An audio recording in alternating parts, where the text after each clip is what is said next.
సహోదరి సహోదరులందరికీ నా హృదయపూర్వకమైన వందనాలు. ముందుగా ప్రకటన చెప్తున్నాను, వినండి. గ్రంథం చదువుకుందాం, బైబిల్ చదువుదాం. పరమగీతములో 1వ అధ్యాయము 14వ వచనాన్ని చదువుకుందాం. పరమగీతములు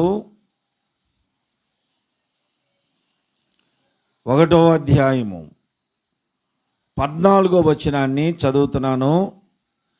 అందరూ బైబిల్ తీసి అనుసరించండి. నాకు నా ప్రియుడు ఎంగేది ద్రాక్ష వనములోని కర్పూరపు పూగుత్తులతో సమానుడు. నాకు నా ప్రియుడు ఎంగేది ద్రాక్షవనములోని కర్పూరపు పూగుత్తులతో సమానుడు. నేను ప్రార్థన చేస్తాను. నేను అలానే తలల వంచి కళ్ళు మూసుకోండి. ప్రేమ నమ్మకములు గల మా పరలోకపు తండ్రి, మీ ప్రియకుమారుడు మా రక్షకుడైన యేసుక్రీస్తు పరిశుద్ధ నామంలో ఈ మధ్యాహ్న కాల సమయంలో ప్రియసయ్య ఇప్పటి వరకు పాటల ద్వారా ప్రార్థనల ద్వారా మీరు మాకు తోడుగా ఉన్నారు. వాక్యము కొరకు ఎదురు చూస్తున్నాడు నాయన.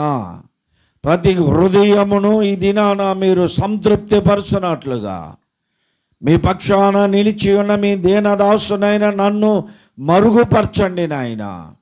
యహలోక సంబంధమైనటువంటి జ్ఞానము, లౌకిక జ్ఞానము, పుస్తక జ్ఞానము లేనివాడును తండ్రి, పర సంబంధమైన జ్ఞానము చేతనను నింపండి అయ్యా. లోకములో జ్ఞానులను సిగ్గుపరచుట కొరకై వెర్రివారిని ఎన్నుకున్నానన్నావు కదా. అట్టి ఎరివారిలో నేను కూడా ఒకనే నాయన. మా ప్రభువా, పర సంబంధమైన జ్ఞానము చేత నింపి చదవబడినటువంటి లేఖనములు మా హృదయములు సంతృప్తి పడినట్లుగా ఆత్మాభిషేకము చేత నన్ను నింపి నా ద్వారా మీరు మాట్లాడండి నాయన.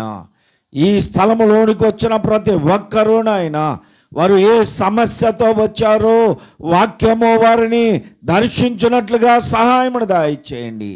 వారు ఉన్నటువంటి వేదన, రోదన వాక్యపు ఆనందములో కొట్టుకొని పోవునట్లుగా సహాయమును దయచేయండి నాయన.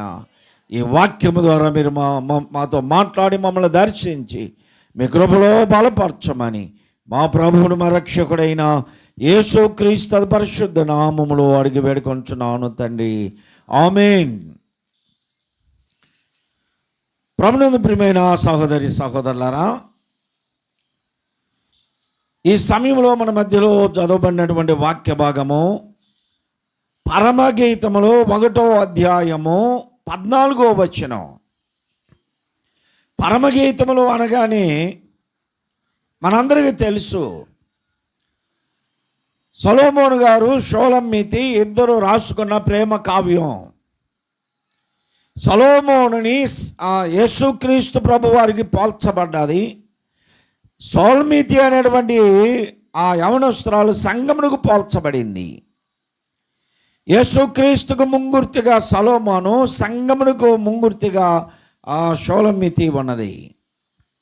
వారిద్దరూ రాసినటువంటి కావ్యము ఇది సంగమునకును యేసుక్రీస్తుకి పోల్చబడి మనం మాట్లాడుకుంటున్నాం. అలాగైతే ఇప్పుడు 14వ వచనములో నాకు నా ప్రియుడు అంటుంది. ఎవరంటారు? అది పురుషులా స్త్రీలా? స్త్రీ అంటే షోలమ్మీతి ఎవరికి పోల్చబడింది? సంఘమునకు పోల్చబడింది.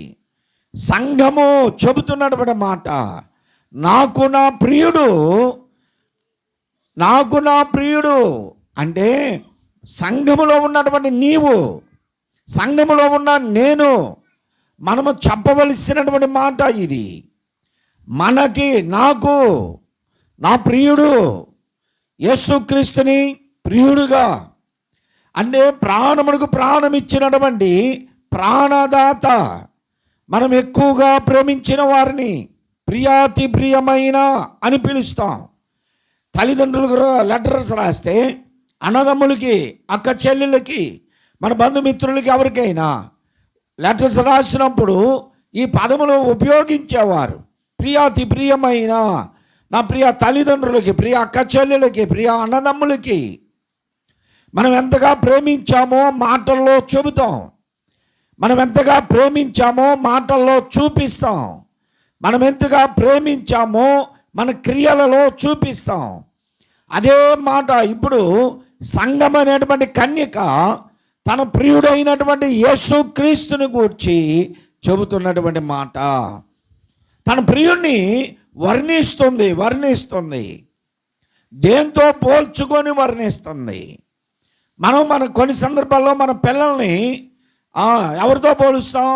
మనకి ఇష్టం వచ్చినటువంటి వారితో పోలుస్తాం. కొంతమంది వారి భర్తల్ని దేంతోనో పోలుస్తారు, ఎవరితోనో పోలుస్తారు. కొంతమంది వారి భార్యల్ని ఎవరితోనో పోలుస్తూ ఉంటారు.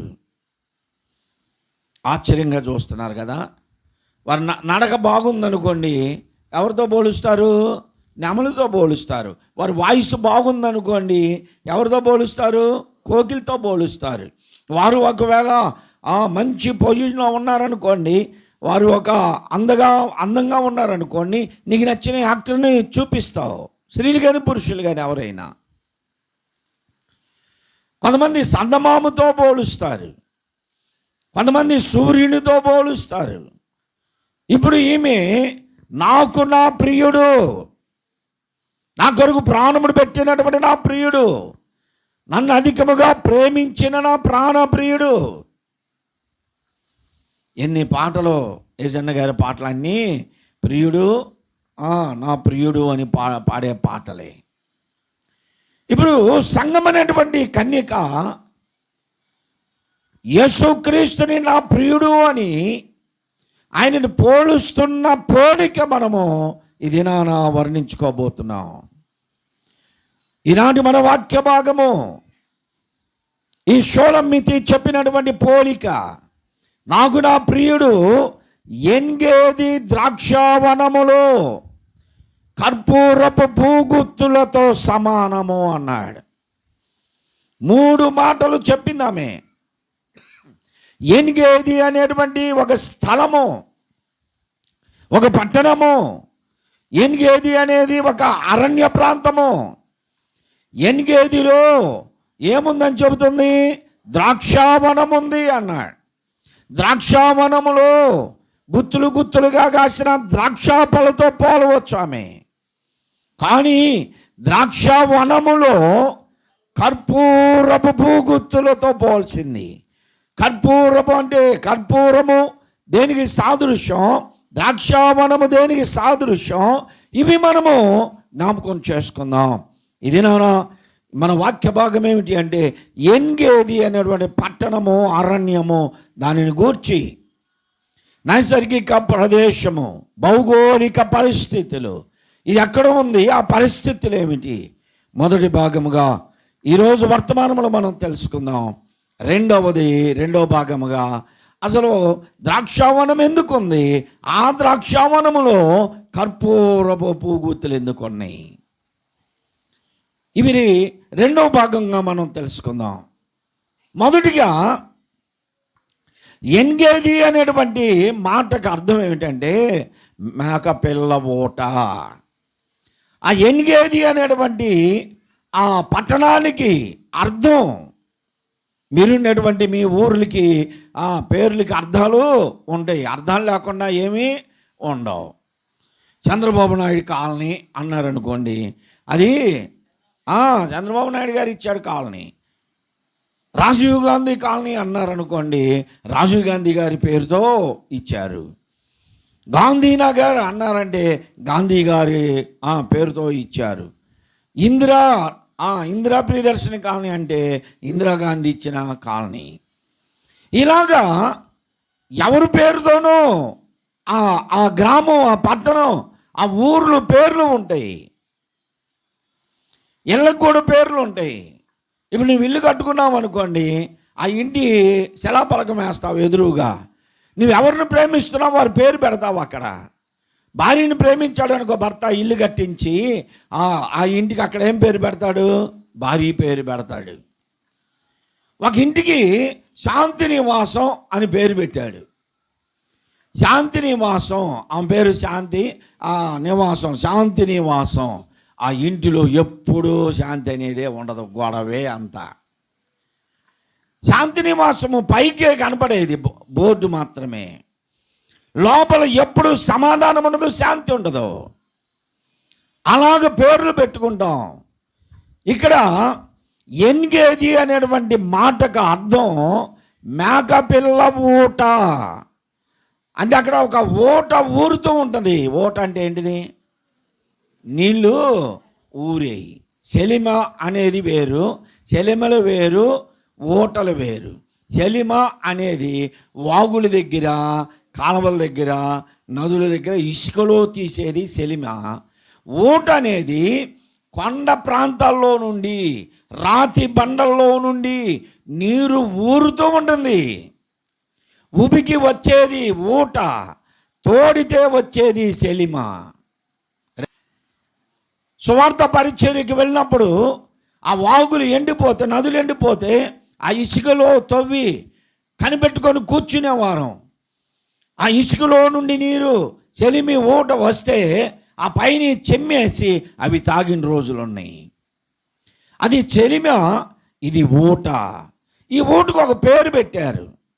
ఏమిటి ఆ పేరు అంటే మేకపిల్ల ఊట. బైబిల్ గ్రంథంలో గొర్రెలను మేకలను మనుషులకు పోల్చారు. చాలామంది ఎగతాళి చేస్తూ ఉంటారు కదా, గొర్రె బిడ్డలారా గొర్రెలారా అని.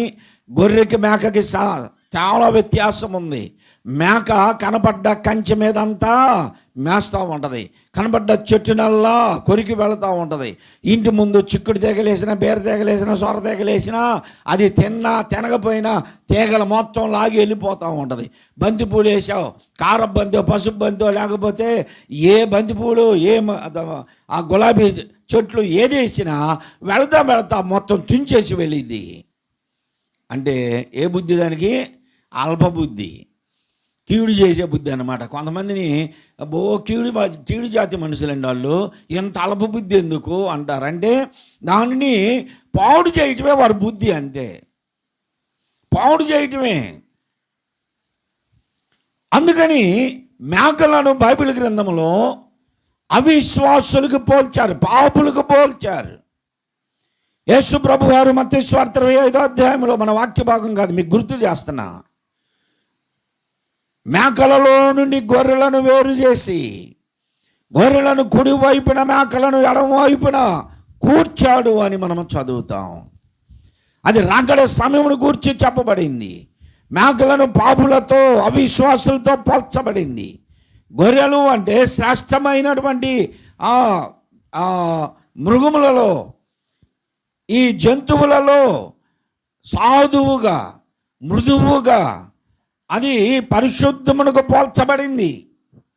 గొర్రె యొక్క అలవాటులు, అది గొర్రె అనేది ఎప్పుడు కూడా ఏ మురికి కాలవమ్మిటి గడ్డి మేయదు, మురికి కాలువలో నీళ్లు తాగదు, మురికి కాలువ అది వెళ్ళే మార్గంలో వచ్చినా విముఖత చూపిస్తుంది, దాని దగ్గరికి వెళ్ళడానికే ఇష్టపడదు. అందువలన గొర్రె పరిశుద్ధులకి గుర్తుగా యేసు ప్రభు చెప్పాడు. వీళ్ళందరూ మనల్ని గొర్రెలు అంటున్నారు. అవును, మనం గొర్రెలమే, పందులు మాత్రం కాదు. ఇప్పుడు ఇక్కడ మేకపిల్ల ఊట అన్నాడు. ఆ ఊట ఎన్గేదిలో ఉంది. ఎన్గేదిలో ఉన్నటువంటి ఊటకి మేకపిల్ల ఊట అని పేరు పెట్టారు. అది ఎందుకు పెట్టారో తర్వాత చెప్తాను. ఇప్పుడు ఎన్గేది అనేటువంటి ఆ పట్టణము లేక అరణ్యము, ఆ స్థలము ఎక్కడ ఉంది అంటే మృత సముద్రము దగ్గర ఉంది. మృత సముద్రం. ఈ సముద్రం ఎక్కడుందో చెప్పండి. మృత సముద్రం ఎక్కడుంది? మాకేం తెలుసు అండి. చీరాల బీచ్ అంటే మాకు తెలుసు, లేకపోతే సూర్యలంక బీచ్ అంటే మాకు తెలుసు, అన్నిటికంటే గోవా బీచ్ అంటే బాగా తెలుసు అండి అనుకుంటాం కదా. మరి మృత సముద్రం ఎక్కడుంది? ఎర్ర సముద్రం గురించి మనం ఎప్పుడు వింటానే ఉంటాం. మృత సముద్రం వాగ్దాన దేశంలో ఉంది. దేవుడు ఇశ్రాయేలు ప్రజలకి వాగ్దానం చేసిన పాలస్తీనా దేశము, వాగ్దానం చేసిన దేశము మృత సముద్రము అక్కడ ఉంది. యొర్దాను నది వాగ్దాన దేశంలోనే ఉంది. అలాగనే కిద్రోను వాగు వాగ్దాన దేశంలోనే ఉంది. ఈ మృత సముద్రము అంటే ఎందుకు ఆ పేరు వచ్చింది? మృత సముద్రం అంటే చచ్చిపోయిన సముద్రం అని కాదు. అసలు దాని అర్థం మృత సముద్రం అంటే మృతులైపోయినటువంటి వారిని మృతులండి అంటారు. ఇప్పుడు ఈ సముద్రానికి మృత సముద్రం అని పేరు వచ్చింది అంటే ఆ మృత సముద్రం చచ్చిపోయింది కాదు, చంపే సముద్రం, చంపివేస్తుంది. అందులో ఏ జీవి ఉండదో, చాప ఉండదో, రొయ్యి ఉండదో, నత్తలు ఉండవు, పీతలు ఉండవు, పెద్ద బిరగలు ఉండవు, అసలు ఏ చిన్న కీటకం కూడా అందులో బ్రతకదు. అందులో ఏ జీవి బ్రతకదు. అందువలన అది మృత సముద్రము అన్నారు. ఆ మృత సముద్రం ఎప్పుడు ఏర్పడింది అంటే చరిత్రకారులు చెప్తారు, సొదొమ గొమొర పట్టణము కాల్చివేయబడినప్పుడు ఆ గంధకములు భూమిని కాల్చివేస్తున్నప్పుడు ఒక లోయ ఏర్పడింది. అది లోతైన అగాధములోనికి తీసుకుపోయింది. ఈ కాల్చబడిన సొదొమ గొమొర పట్టణపు ఆ ఉప్పు అంతా అందులో చేరింది. దాన్ని ఉప్పు సముద్రం అని కూడా అంటారు. అది ఎంత ఉప్పు అంటే మన కూరలు వేసుకోవడానికి అసలు పనికిరాదు. యూట్యూబ్లో చూడండి, ఇజ్రాయెల్ దేశంలోకి వెళ్ళేటువంటి ప్రయాణికులు చూపిస్తారు మృత సముద్రము. ఆ మృత సముద్రంలో మీరు ఎవరైనా సరే వెళ్ళి అసలు ఈత రావాల్సిన పని లేదు, ఇంతలా ఉన్నా నేనైనా వెళ్ళి ధనామని దూకాను అనుకో, పాశం గారిని భయపీయడానికి అక్కడికి వెళ్ళి నేను సముద్రంలో దూకుతా చచ్చిపోతానని దూకాను అనుకో, సముద్రం ఏం చేసిద్ది తెలుసా? ముంచేయిదో, ఎడకొస్తావు నువ్వు అని పైకి నెట్టిద్ది. పైనే హాయిగా తేలాడుతూ ఉంటామంట. ఆ సముద్రపు లవణము అంటే ఉప్పు అంత చిక్కగా ఉంటుంది. ఎంత ఈతరాని వాడు దిగినా నీటి మీదే తేలాడుతాడు. ఈ మృత సముద్రము చంపివేస్తుంది, ఏ జీవి అందులో బ్రతకనివ్వదు. ఎక్కువసేపు ఆ నీటిలో ఉంటే నీ శరీరం బిగుసుకుపోద్ది. ఒక గంట సేపు, 2 గంటలు ఆ నీటిలో ఉన్నామంటే నీ శరీరము బిగుసుకుపోద్ది, శ్వాసకోశంలో పని చేయవు, చంపివేస్తుంది మృత సముద్రం. ఈ మృత సముద్రం వాగ్దాన దేశంలో ఉంది. ఆ మృత సముద్రము ప్రక్కనే ఇప్పుడు ఎన్గేది అనేటువంటి పట్టణము ప్రాంతము ఉన్నది. ఈ ఎన్గేది అక్కడే ఉంది. సమూయేలు మొదటి గ్రంథం 24వ అధ్యాయం చూడండి. సమూయేలు మొదటి గ్రంథము 24వ అధ్యాయము మొదటి వచనాన్ని చదువుదాం.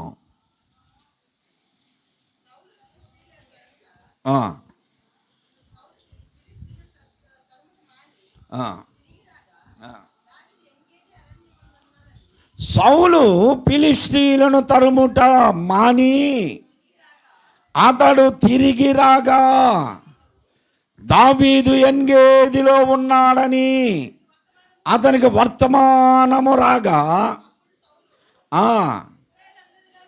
అప్పుడు సౌలు ఇశ్రాయేలీయులందరిలో నుండి 3000 మందిని సమకూర్చుకొని ఆ కొండ మీద ఎన్గేదిలో దావీదును వెతకడానికి వెళ్ళాడు. ఇప్పుడు సౌలును మనము చూస్తున్నాం. ఇక్కడ రాజైన సౌలు, ఎక్కడ క్రొత్త నిబంధనలో ఉన్న సౌలు గారు కాదు, పాత నిబంధనలో ఉన్నటువంటి రాజైన సౌలు. వినండి వాక్యం వినండి. రాజైనటువంటి సౌలు ఎవరిని తరుగుతున్నాడు? ఫిలిష్తీయులను తరుముట మాని ఇప్పుడు తిరిగి వచ్చి ఎవరిని తరుముతున్నాడో తెలుసా? సొంత ప్రజలను. ఆయనకి దెయ్యం పడితే వదిలించినటువంటి దావీదు గారిని, ఈయన రాజ్యం మీదకి యుద్ధమునికి వచ్చినటువంటి 6 మూల జానడు ఆజానబాగుడు గొలియాతుని ఎదిరించి చంపేసినటువంటి దావీదుని ఇశ్రాయేలు దేశమునికి విజయమును చేకూర్చాడు. ఇశ్రాయేలు దేవునికి మహిమను తీసుకొచ్చాడు. ఇశ్రాయేలీల దేశము సురక్షితముగా ఉంది అంటే కారణం దావీదు. ఇప్పుడు ఆ దావీదునే తరుగుతున్నాడు. దావీదు ఎవరు అంటే సొంత ప్రజలు స్వజాతిని తరుముతున్నాడు. ఇప్పుడు స్వజాతి పౌరుడిని తనకు జయమునిచ్చి దేశమును సురక్షితముగా ఉంచిన తన అల్లుడిని చంపడానికి ఆయన తిరుగుతున్నాడు. అల్లుడు ఎలాగయ్యాడంటే, ఆ గోలియాతును చంపినోడికి నా కూతురుని ఇస్తానని ఆయన వాగ్దానం చేశాడు. రెండవ కూతురుని ఇచ్చాడు, వివాహం చేశాడు. ఇప్పుడు ఆ అల్లుడిని చంపడానికి బయలుదేరాడు. ప్రియ సహోదరి సహోదరులారా, ఎన్గేదిలో ఇప్పుడు ఎన్గేది అనేటువంటి ప్రాంతము ప్రక్కనే మృత సముద్రం ఉంది. ఎన్గేది ప్రాంతమునకు వెనుక మృత సముద్రం ఉంది. ఎన్గేది ప్రాంతము ముందుకు వెళితే, ఇక్కడ ముందుకు వెళితే నుయ్యి, వెనక వెళితే గొయ్యి అన్న ప్రాంతంగా, ఎన్గేదిలో నుండి ముందుకు వెళితే భయంకరమైన అరణ్యం ఉంది. ఈ అరణ్యమును యోధా అరణ్యం అన్నారు. ఈ అరణ్యమును ఎన్గేది అరణ్యం అన్నారు. ఈ అరణ్యమును జీపు అరణ్యం అన్నారు. అరణ్యం వెనకెళ్దామా? మృత సముద్రం ఉంది, అడ్డుగా ఉంది. మృత సముద్రమును దాటలేరు. ఎంతైనా సరే ముందుకు వెళ్ళిపోవాలి. ఇప్పుడు ముందుకు వెళదామా? భయంకరమైన అరణ్యం ఉంది, యోధియా అరణ్యం. అది ఆ అరణ్యములో కోపుగా ఉండేటువంటి రాళ్ళు ఉన్నాయి. ఆ కొండంతా నునుపుగా ఉండదు. ఆ కొండంతా పలకలుగా రాతి పొరల కొండ అది. ఒకవేళ ఆ కొండ ఎక్కుదామని రాళ్ళు పట్టుకుంటే అక్కడికక్కడ అయ్యి ఇరుగుతాయి. కొంచెం దూరం పైకి వెళ్ళినా అక్కడ లూజుగా ఉంటాయి ఆ రాళ్ళు, పలకలు కలిగినటువంటి రాళ్ళు. అవి గట్టిది కాదు. అరణ్యములో ఉంది ఈ కొండలో. ఈ కొండల మధ్యలో నుండి వారు బయటికి వెళ్ళాలి. ఈ కొండలలో క్రూర మృగములు ఉన్నాయి, భయంకరమైన విష సర్పములు ఉన్నాయి. అక్కడ భయంకరమైనటువంటి దొంగలమయము. ఇంత భయంకరమైనటువంటి ప్రదేశంలో నుండి వీరు ముందుకు వెళ్ళిపోవాల్సిందే. ముందుకు వెళ్ళిపోవాలి. దేవునికి స్తోత్రం చెప్పండి. వెనక్కి వెళ్తే ఏముంది? వెనకేముంది? నీ వెనక కాదు, నీ వెనక అమ్మాయి ఉందని, నీ వెనక కాదు. ఎన్గేది పట్టణమునకు వెనక మృత సముద్రము. ఆ సముద్రము చంపివేస్తుంది. సరే, అటు వద్దులు అనుకుని ముందుకు వెళితే ఇక్కడ భయంకరమైన కీకర అరణ్యం ఉంది. ఈ అరణ్యమును యోధి అరణ్యం అన్నారు. ఈ అరణ్యముని ఎన్గేది అరణ్యం అన్నారు. ఈ అరణ్యములో కొండలెక్కాలిలో ఎలిదిగాలి భయంకరమైన క్రూర మృగములు ఉన్నాయి, విష సర్పములు ఉన్నాయి, దొంగలు ఉన్నారు. వీటన్నిటిని ఎదిరించి ముందుకు వెళితే ఆ ఎన్గేది దాటగానే హెబ్రోను ఉంటుంది. హెబ్రోను, దేవునికి స్తోత్రం.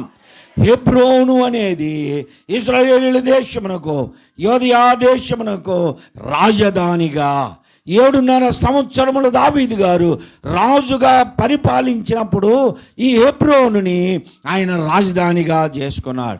హెబ్రోనులో యాజకులు ఉన్నారు, హెబ్రోనులో దైవ మందిరం ఉంది, హెబ్రోనులో మందసం ఉంది, హెబ్రోనులో అక్కడ యాజకులు, ప్రధాన యాజకులు, శాస్త్రులు, పరిసయ్యులు, పరిశుద్ధులంతా ఉన్నారు. రాజుగారి నివాసము హెబ్రోనులో ఉంది. హెబ్రోనులో ఎన్నో విషయాలు జరిగాయి. హెబ్రోను దేవుని నివాసము. యోదయాలో యెరూషలేములో మందిరమును కట్టక పూర్వము ఈ హెబ్రోనే దేవుని నివాసముగా పేరెన్నికగలిగింది. సహోదరి సహోదరులారా, ఇప్పుడు మనకి వాక్యము లేకపోతే ఎన్గేది అనేది మనకు ఎంత ఉపయోగకరము. మనము కూడా కొన్ని సందర్భాల్లో ఎన్గేది పట్టణము వలె మనం వెనక వెళితే, నువ్వు ముందుకు వెళితే గొయ్యలాగా ఎన్నో సందర్భాలు కాచుకొని ఉంటాయి. నీకు అపాయమును కలిగించేటువంటి పరిస్థితులు, నీ సొంత వారే నిన్ను అపనింద పాలు చేస్తారు, అపకీర్తి పాలు చేస్తారు. దావీదు గారిని వెంటాడి తరుగుతుంది ఎవరు? ఇప్పుడు శత్రువు కాదు కదా. ఆయన శత్రువు కాదు, పిల్లనిచ్చిన మామ. అంతకంటే ప్రాముఖ్యంగా దేవుడు ఏర్పరచుకొని రాజుని చేస్తే రాజుగా ఇప్పుడు ఆయన వీళ్ళందరికీ రాజు, సొంత ప్రజలను పరిపాలిస్తున్న రాజు ఈయన. అలాంటి సౌలు దావీదును తరుముతూ ఉన్నాడు. నీ కుటుంబంలో నీ కుటుంబీకులే నీకు శత్రువులు. కొన్ని సందర్భాల్లో భార్యకి భర్తే శత్రువు, భార్యకి భర్తే శత్రువు, కాకపోతే 52 ముక్కలు నరుగుతాడు వాడు. కొన్ని సందర్భాల్లో భార్య భర్తకు శత్రువు, లేకపోతే మనం కొండ మీద నుంచి తోసేసిద్దా? ఎవరికి శత్రువులు, ఎవరిని నమ్మట్లా ఇప్పుడు. మొన్న ఒక సహోదరి చెబుతుంది, అన్నాయ్ పండుకుంటే నిద్ర పట్టట్లేదు అన్నాయ్ అంటుంది. ఏమైందమ్మా? ఏంటంటే బాగా గొడవైనప్పుడు అంటే వచ్చి నేను చంపుతాను, నిన్ను ఎట్లాగైనా చంపుతాను అంటున్నాడు అన్నాయ్. నిద్ర కూడా పట్టట్లేదు. వాడు అలాంటి వాడేనా అన్నాయ్? వాడు దుర్మార్గుడేనన్నాయ్. పైకి కనపడినంత మంచోడు కాదు. మీతో మాట్లాడితే మీ మధ్యలోనికి వస్తే ఎంత నెమ్మదస్తుల్లాగా, మంచోళ్ళలాగా, ఆత్మీయులాగా కనపడతాడు, కానీ ఇంట్లో పెట్టే టార్చర్ మీకు తెలియదు అన్నాయ్. ప్రార్థన చేయండి అన్నాయ్. ఫోన్ చేస్తున్నాయి. ఎలాంటి వాళ్ళు ఉన్నారు? ఈరోజే ఒక పోస్ట్ వచ్చింది చూడండి. ఎవరో జ్యోతిష్కులు చెప్పారని నీ కొడుకుతో నీకు ప్రమాదం ఉందని చెప్పారంట. అందుకని కొడుకుని చంపేసి వాడు తీసుకెళ్ళి ఎక్కడో పడేసి వచ్చాడు. కొడుకుతో ప్రమాదం ఉంటుందని జ్యోతిష్కులు చెప్తే. నిన్న మొన్న మీరు పోస్టులు చూస్తుంటారు. బాగా చదవమంటున్నాడని, ఎంసెట్ ఎగ్జామ్స్కి, నీట్ ఎగ్జామ్స్కి ప్రిపేర్ అవ్వమని చెబుతున్నాడని కొడుకు ఇసుగు పుట్టి తండ్రిని చంపేసి డ్రమ్ములో కుక్కి స్టోర్ రూమ్లో పెట్టేశాడు. ఎవరికి శత్రువులు? ఒకరినొకరు నమ్మడానికి ఉందా? భార్యను నమ్మడానికి భర్తకి నమ్మకం ఉందా? భర్తను నమ్మడానికి భార్యకి నమ్మకం ఉందా? తల్లిదండ్రులు నమ్మే పిల్లలు ఉన్నారా? పిల్లలు నమ్మే తల్లిదండ్రులు ఉన్నారా? నీ బంధువులే నీకు శత్రువులు అవుతున్నారు. బంధువులే నిన్ను శత్రువులకు అప్పగిస్తారు. యేసు ప్రభు వారు చెప్పాడు, ఒక ఇంట్లో 5 ఉంటే ముగ్గురికి వేరుగా, ఇద్దరికి వేరుగా ముగ్గురు విరోధులు అవుతారు. పార్టీలు మారుస్తారు. ఒకళ్ళేమో ఆ పార్టీ, ఒకళ్ళేమో ఈ పార్టీ. కమ్మ పార్టీ ఒకళ్ళు, రెడ్డి పార్టీ ఒకళ్ళు. ఆ ఇంట్లోనే మళ్ళీ ఒకరినొకరు మరణానికి అప్పగించుకుంటారు. సమాధానం ఉండదు, విశ్వాసుల్లో విశ్వాసం ఉండదు అని చెప్పాడు. నీ సొంత వారే నీకు విరోధులు అవుతారు. ఎంతమంది లేరండి ఇక్కడ ఉన్న వాళ్ళకి? సొంత వారిలోని విరోధులు లేరా? నీ బంధువుల్లోని విరోధులు లేరంటావా? చాలామంది అంటారు, ఏం చేస్తాం పాస్టర్ గారు, మా ఇంట్లో వాళ్ళే మాకు విరోధులు, మాకు నెమ్మది లేదు, మమ్మల్ని బతకనీరండి. బ్రతికితే వారు ఓర్వలేకపోతున్నారు. నీ శత్రువులు ఎక్కడో లేరు, నీ ఇంట్లోనే ఉన్నారు, స్నేహితుల్లోనే ఉన్నారు, నీ బంధువుల్లోనే ఉన్నారు. ఇప్పుడు నీ పరిస్థితి ఎలా ఉందో ఒకసారి జ్ఞాపకం చేసుకో. దావీదు గారు ఎన్గేదిలో దాచుకున్నాడు. తనను తరుముకుంటూ వస్తున్నాడని, సౌలు తరుముతున్నాడని దావీదు గారు ఎన్గేదిలోనికి వెళ్ళాడు. ఎన్గేదిలోనికి, ఆ ప్రాంతము భయంకరమైన ప్రాంతం, క్రూర మృగముల నివాసము, విష సర్పముల నివాసము, దొంగల భయము. అయినా ఈ శత్రువు కంటే ఆ స్థలమే మేలని ఆయన అక్కడికి వెళ్ళాడు. కొన్ని సందర్భాల్లో సహోదరులు అంటుంటారు, అన్నయ్య వాడితో నేను కాపురం చేయలేకపోతే సావే నాకు మేలు అనుకుంటున్నా అంటారు. వాస్తవం. అంటే వారికి బ్రతకడం కంటే ఏది సుఖం అనుకుంటున్నారు? చచ్చిపోవటమే సుఖం. అంటే బ్రతకడం అంత కష్టమైపోయింది, అంత కష్టమైంది. సొంత వాడే, పిల్లనిచ్చిన మామే, తనను పరిపాలించే రాజే, దేవుని చేత అభిషేకించబడిన వాడే, అభిషిక్తుడు దావీదును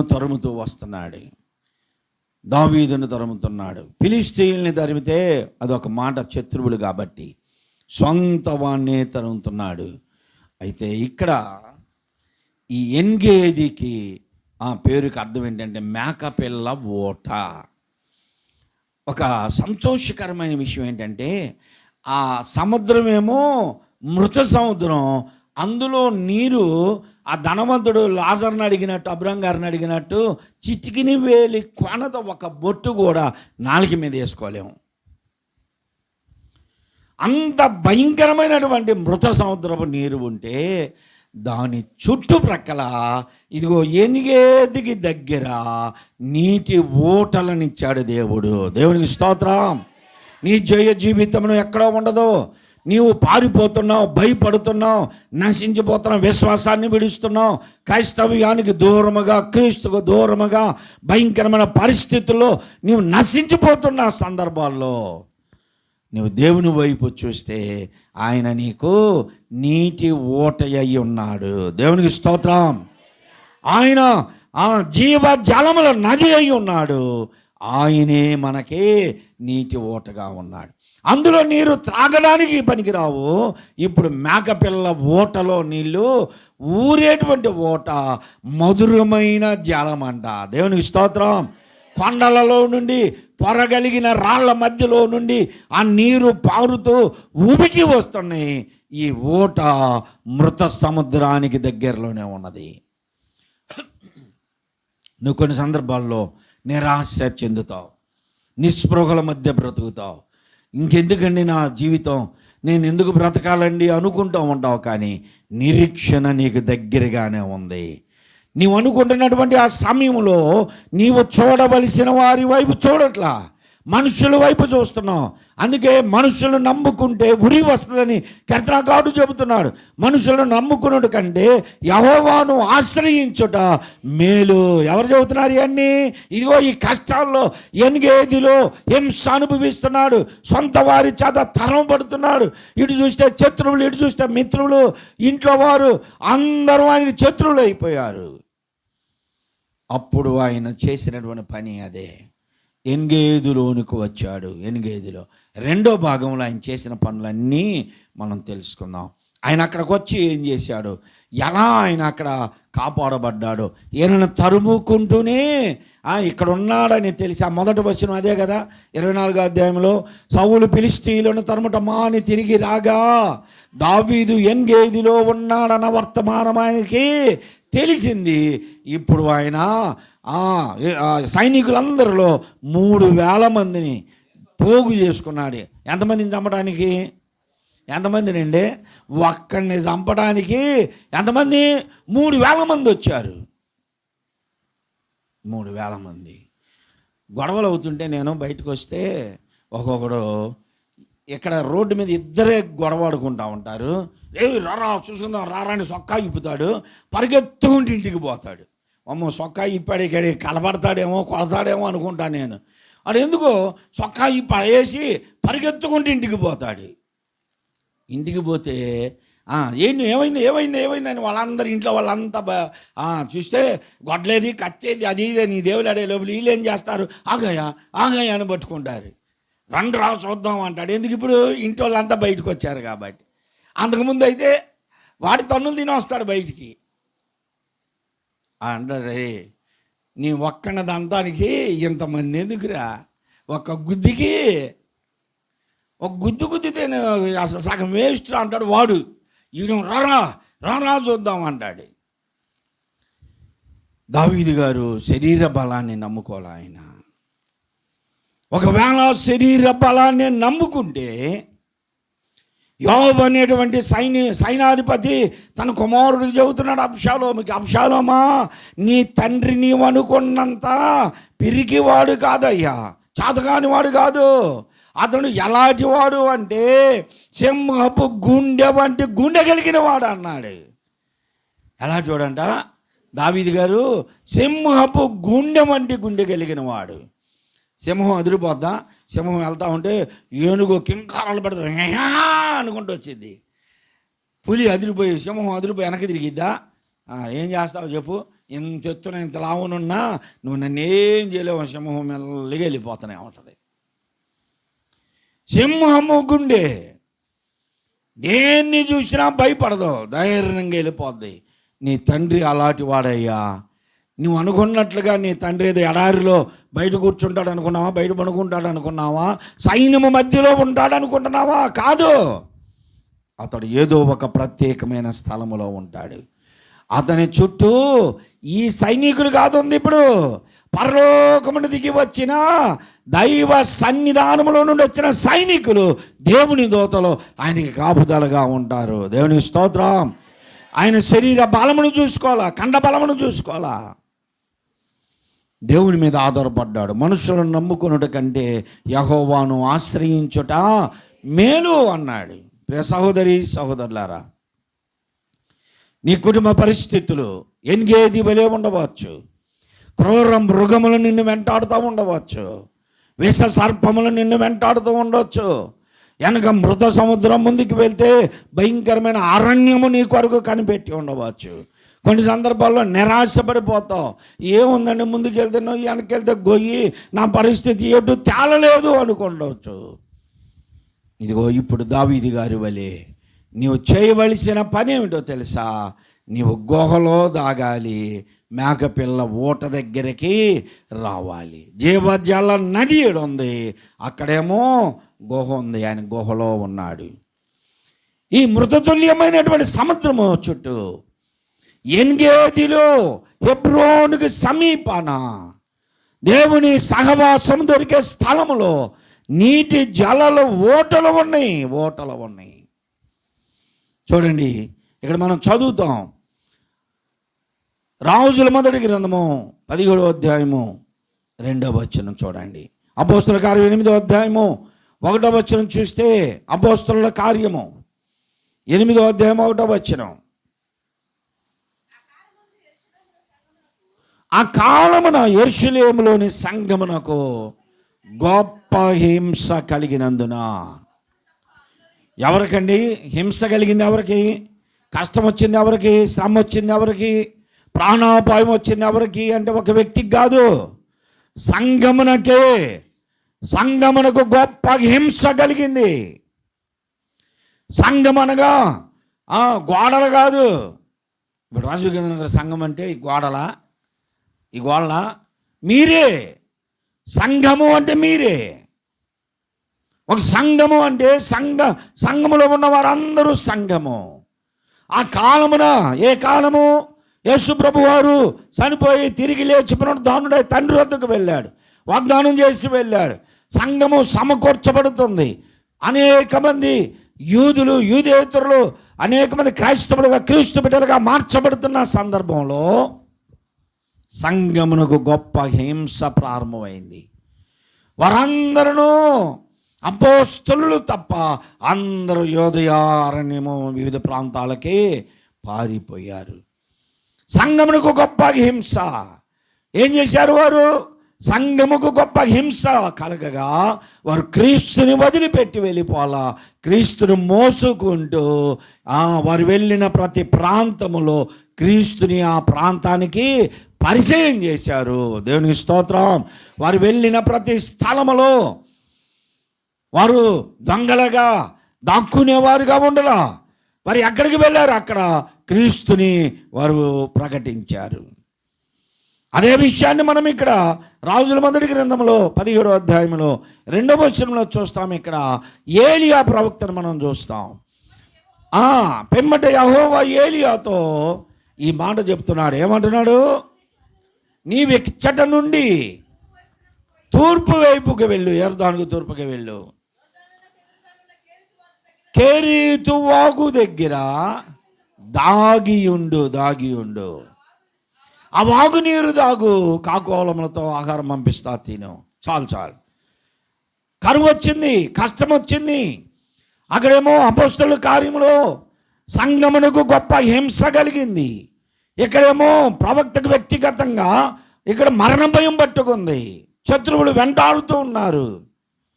అందుకనే దేవుడు అన్నాడు, నీవు అక్కడికి వెళ్ళు, అక్కడ దాగియుండు, ఆ నీరు త్రాగు, నేను నిన్ను పోషిస్తాను అన్నాడు. ఇప్పుడు ఎన్గేదిలో కూడా ఒక మేకపిల్ల ఊట ఉన్నది ఇక్కడ. అయితే ఇక్కడ ఆ చుట్టూ హెబ్రోనుకి చుట్టూ ఎన్గేదికి దగ్గరగా కొన్ని ఓటలు ఉన్నాయి, చాలా ఓటలు ఉన్నాయి. బైబిల్ గ్రంథంలో చెప్పబడిని ఇంచుమించు ఒక 20 నీటి ఓటలను గురించి చెప్పబడింది. కానీ మనకు అవసరమైనవి ఈ ఎన్గేది చుట్టూ హెబ్రోనుకు దగ్గరగా ఉన్న ఓటలను చూద్దాం. హెజ్కేలు గ్రంథం 47వ అధ్యాయం 10వ వచనంలో ఇక్కడ అంటున్నాడు చూడండి, ఒక ఓటను గురించి చెబుతున్నాడు ఆయన. 47వ అధ్యాయం 10వ వచనం, హెజ్కేలు గ్రంథము 47:10.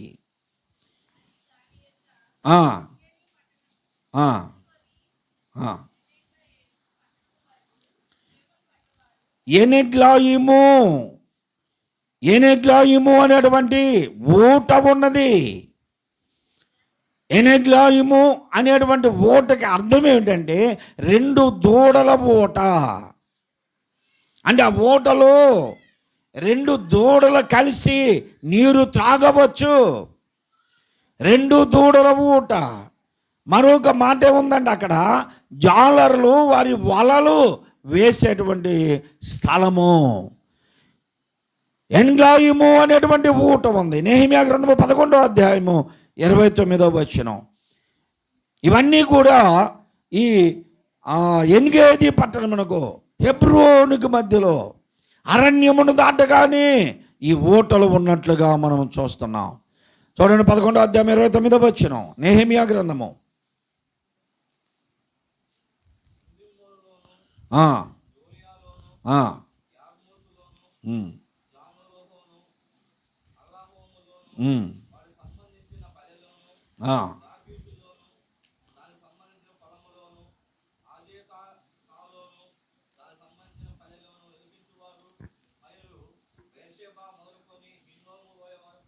బెర్షెబా మొదలుకొని హిన్నోము లోయ వరకు వారు నివసించారు.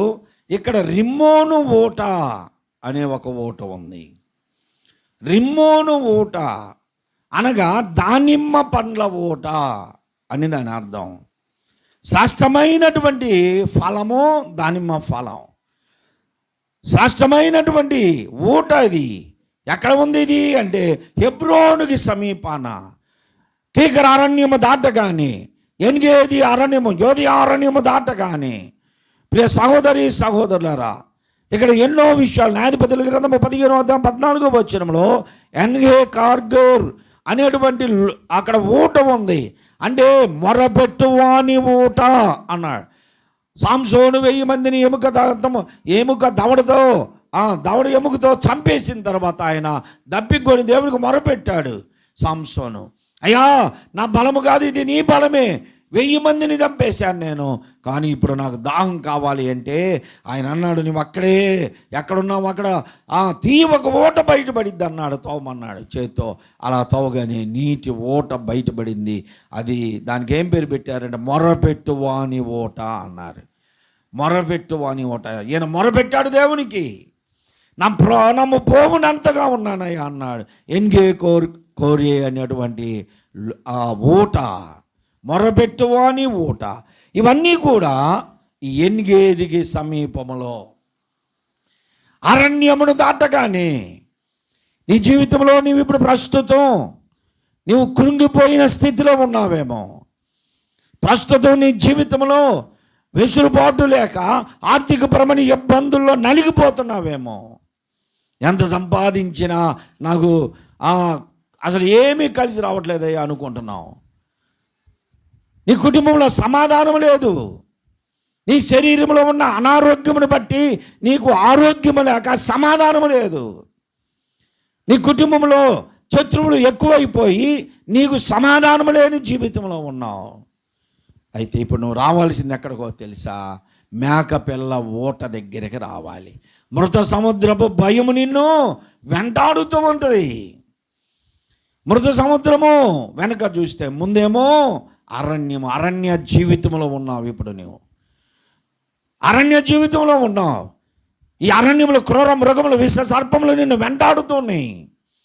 ఆ అరణ్యమును జయించి ముందుకు వెళ్ళాలి. అప్పుడు నీవు ఇప్పుడు మేకపిల్ల ఊట దగ్గరికి వస్తావు. అందుకే ఏజన్న గారు ఒక పాట రాశాడు, మనందరికి వచ్చింది.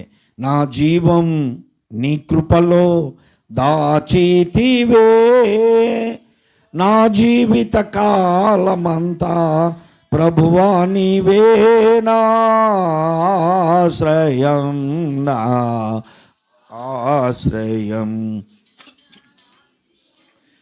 నీ కృపలో దాచితివే. కానాను యాత్రలో యోర్దాను అలలచే కలత చెందితిని. కాపరివైన నీవు దాయించో అగ్నిగా నా ముందు నడచితివే. నా జీవం నీ కృపలో దాచితి. వాగ్దాన భూమిలో మృత సముద్రపు భయము నన్ను వెంటాడనే. వాగ్దాన భూమిలో మృత సముద్ర భయము నన్ను వెంటాడనే. వాక్యమయోనని సహవాసమునే ధైర్యము పుట్టించెనే. వాక్యమయోనని సహవాసమున ధైర్యము పుట్టించెనే. జీవం నీ కృపలో దాచితివే. నా జీవిత కాలమంతా ప్రభువా నీవే నా ఆశ్రయం, నా ఆశ్రయం. నా జీవం నీ కృపలో దాచితివే. వాగ్దాన భూమి అది. వాగ్దానం చేసిన దేశంలోనే మృత సముద్రము వారికి భయాన్ని పుట్టించింది. అరణ్యములో దావీదు గారు శత్రువులను జయించడానికి దాగి ఉన్నాడు. మనం కూడా మన శత్రువులు పెచ్చిమీరినప్పుడు, మన చుట్టూ విరోధులు ఎక్కువైపోయినప్పుడు మనం ఎక్కడ దాగి ఉండాలి? క్రీస్తులో దాగి ఉండాలి. ప్రార్థనలోనే ఉండాలి. ప్రార్థనతో సమాధానం చెప్పాలి. దేవుడే వారిని అణిచివేసేటట్లుగా జీవజలముల ఊట యొద్దకు రావాలి. అప్పుడు మనము నిత్య జీవము కలిగిన వారంగా ఉంటాం. మనల్ని చూసిన వారు పారిపోతారు, లేదా శత్రువునే దేవుడు మన చేతికి అప్పగిస్తాడు. దేవునికి స్తోత్రం. ఎంగేది అనుభవంలోనికి మనమందరం వచ్చినప్పుడు, నాకు నా ప్రియుడు ఎన్గేదిలోని ద్రాక్ష వనములోని ఆ కర్పూరపు పూగుత్తులతో సమానము అని చెప్పగలం. మనం కూడా ప్రభు మనకెంతటి ప్రియుడో, ప్రభు ఎంత సహాయకుడో, ప్రభు ఎంత ప్రాణదాతో మనం అనుభవించినప్పుడు ఆయన గురించి గొప్ప చెప్పగలం. ఎన్గేదిని గురించి విన్నాం. తదుపరి పాఠంలో తదుపరి వర్తమానంలో మనము ద్రాక్షావనములోని కర్పూరపు పూగుత్తులను గురించి మరొకసారి తెలుసుకుందాం. దేవుడి మాటలు దీవించిన గాక. ఆమేన్. అందరూ తలలు వంచండి, మోకరించండి. అందరూ మోకరించి కళ్ళు మూసుకోండి. ప్రభు యొక్క రక్తమాంసాలలోనికి పాలు పొందబోతున్నాం. యేసు చావాందే సిలువపై నీ కోరకే నాకో ఎంత గొప్ప శ్రమనొచ్చెను. నీ కోరకే నా కోరకే నేడే నీ పాపము లోపుకో. నీ పాప డాగులు తోడచుకో. నేడే నీ పాపము లోపుకో. నీ పాప డాగులు తోడచుకో. నీ ఆత్మ తనవును శుద్ధిపరచుకో. నీ ఆత్మ తనవును శుద్ధిపరచుకో. క్రీస్తు యేసు రక్తములో, క్రీస్తు యేసు రక్తములో యేసు సవందే సిలువపై రకే నా కొరకే ఎంత గొప్ప శ్రమలోచెను నీ కొరకే నా దేవాలే యేసు రక్తము సిలువలో నుండి ప్రవహించే నా దేవాలే యేసు రక్తము సిలువలో నుండి ప్రవహించే పాపము కడిగే మలినాము తోడచే పాపము కడిగే మలినాము తోడచే ఆ ప్రశస్త రక్తమే ఆ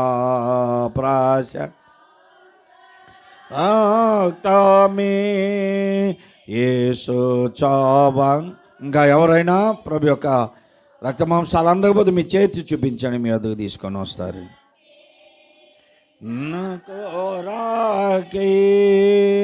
ప్రేమ నమ్మకములు గల మా పరలోకపు తండ్రి, మీ ప్రియకుమారుడు మా రక్షకుడైన యేసుక్రీస్తు పరిశుద్ధ నామంలో రక్షకుడైన యేసుక్రీస్తు పరిశుద్ధ నామంలో స్తుతించి ఆరాధించి అడిగి వేడుకొంచున్నాను తండ్రి, ఆమేన్. అందరు లేచి నిలబడే పరలోక ప్రార్థన ఆశీర్వాదాలతో సెలవు తీసుకుందాం. పాడుతూ కానుకలు సమర్పించండి. యేసు స్వామి నీకు నేను నా సమస్త మీతోను నీ సన్నిధిలో వసించి ఆశతో సేవింతును నా సమస్తము నా సమస్తము నా సురక్ష కానికితు నా సమస్తము నా సురక్ష కానికితు నా. అందరం కలిసి పరలోక ప్రార్థన చెప్దాం. పరలోకమందున్న మా తండ్రి, నీ నామము పరిశుద్ధపరచబడను గాక, నీ రాజ్యము వచ్చును గాక, నీ చిత్తము పరలోకమందు మానుదిన ఆహారము నేడు మాకు దయచేయము, మా రుణస్తులను మేము క్షమించిన ప్రకారము మా రుణమును క్షమించము, మమ్మను శోధనలోనికి తేక దుష్టు నుండి తప్పించము, ఎలయనగా రాజ్యము బలము మహిమ నిరంతరము నీవే అయినావు తండ్రి, ఆమేన్. మన ప్రభువైన యేసుక్రీస్తు యొక్క కృపా తండ్రిని దేవుని ప్రేమ పరిశుద్ధాత్మ యొక్క అన్యోన్య సహవాసము ఆదరణ ఇప్పుడు ఎల్లప్పుడు కూడి ఉన్న మనకందరకు సదా తోడైండును గాక, ఆమేన్. ఆమేన్. ఆమేన్. ఆమేన్. అందరికి వందనాలు. బుధవారం రాత్రి మరలా నేను వస్తాను. ప్రార్థన అవసరతలు ఉన్నవారు రండి. బ్రదర్స్ ఇద్దరు ఉన్నారు, ప్రార్థన.